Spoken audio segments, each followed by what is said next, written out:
अस्सलाम वालेकुम। आज का हमारा टॉपिक है, क्या टेस्ला इन्वर्टर वाकई हमें परचेज करना चाहिए? क्या इसकी क्वालिटी आउट क्लास है, सबसे बेस्ट क्वालिटी इसकी है, और ये क्या वाकई जर्मन या फिर यूरोपियन टेक्नोलॉजी के ऊपर तैयार किया गया है, और क्या इसकी मैन्युफैक्चरिंग भी यूरोप में होती है? तो इन सारे सवालों का जवाब जो है वो हम तलाश करते हैं आज की इस वीडियो में।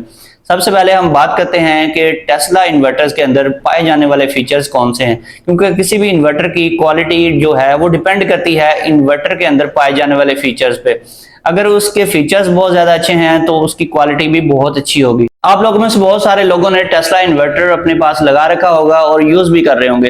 किसी भी चीज का पता तब चलता है जब उसको यूज करके देखते हैं, जब एंड यूजर उसके बारे में अपने रिव्यूज देता है, तब पता चलता है कि इस इन्वर्टर में क्या खामियां पाई जाती हैं और इसमें क्या कुछ होना चाहिए था और क्या कुछ पाया जाता है।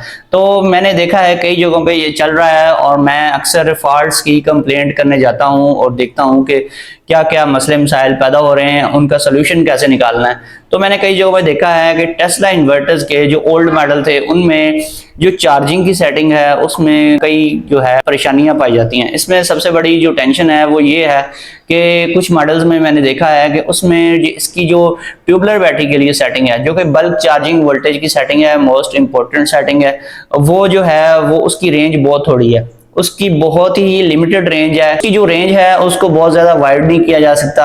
उसमें हम अगर वोल्टेज हाई करना चाहते हैं तो हाई वोल्टेज करने का ज़्यादा ऑप्शन नहीं है, जैसे कि दूसरे अच्छे इन्वर्टर्स में पाया जाता है। उस तरह की रेंज इसमें नहीं पाई गई। इसके अलावा एम्पेयर्स की रेंज तो इसमें अच्छी खासी पाई जाती है, जैसा कि बाकी इन्वर्टर्स में पाई जाती है।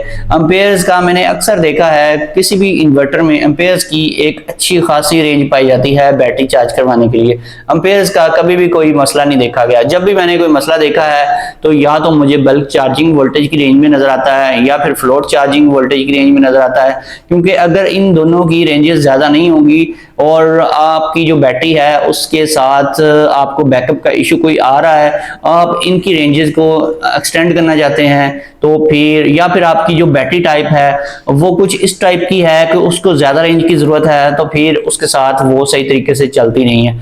मैंने कई जगह देखा है टेस्ला इन्वर्टर्स ट्यूबलर बैटरीज को बहुत अच्छे तरीके से चार्ज करता है, लेकिन अक्सर मैंने ये भी देखा है कि अगर ग्रेविटी का इशू आ रहा है, किसी बैटरी की जो प्लेटें हैं वो सल्फेटेड हैं और उसकी ग्रेविटी पूरी नहीं हो रही, तो फिर हमें जो ऑप्शन है इसकी रेंज को एक्सटेंड करने का वो हमें इस इन्वर्टर में नहीं मिलता। इसके अलावा मैंने ये भी देखा है कई इन्वर्टर्स जो हैं इसमें टेस्ला के कई मॉडल्स हैं जिनमें इक्वलाइजेशन की प्रॉपर सेटिंग की रेंज नहीं पाई जाती।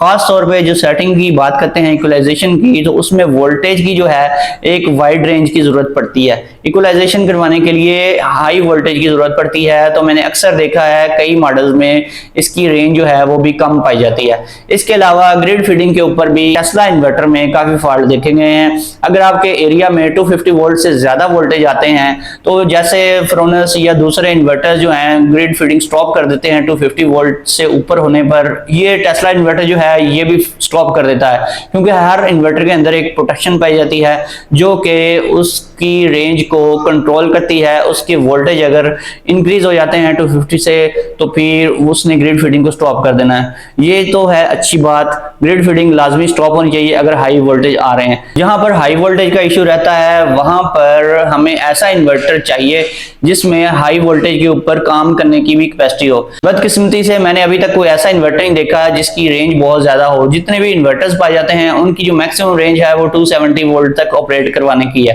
270 वोल्ट तक ग्रिड फीडिंग जो है कोई भी अच्छा इन्वर्टर करवा सकता है, लेकिन कुछ इन्वर्टर्स जो होते हैं 250 वोल्ट या 255 260 वोल्ट के ऊपर उनकी हो जाती है, बस उसके ऊपर फिर वो ग्रिड फीडिंग नहीं करवाते, ग्रिड फीडिंग को ट्रिप करवा देते हैं, और जब तक वोल्टेज नॉर्मल नहीं होते तब तक ग्रिड फीडिंग स्टॉप रहती है और वो दोबारा से स्टार्ट नहीं होती। बाकी अगर लोड की बात करें तो लोड बहुत अच्छा चलाता है। लोड के ऊपर इसमें कोई मसले मसाइल नहीं आते, इसके जलने के चांसेस इतने ज्यादा नहीं है। बहुत अच्छे तरीके से जैसे अच्छे इन्वर्टर्स कोई भी चलते हैं उसी तरीके से ये काम करता है। इसमें कोई भी ऐसी कोई कमजोरी नहीं पाई जाती जिसकी वजह से हम इसे कह सकें कि ये जो है इन्वर्टर इतना अच्छा नहीं है। इसके अलावा ये टेस्ला इन्वर्टर जो है इसके अंदर टाइमर की सेटिंग नहीं पाई जाती। मैंने देखा है बहुत सारे जो अच्छे इन्वर्टर्स हैं उनमें टाइमर की सेटिंग पाई जाती है। जैसा कि पिछली वीडियोस में भी आपको मैं बता चुका हूं कि सेंट्रोनिक जो इन्वर्टर है मैक्स पावर का, उसमें टाइमर्स की काफी सारी सेटिंग्स पाई जाती हैं।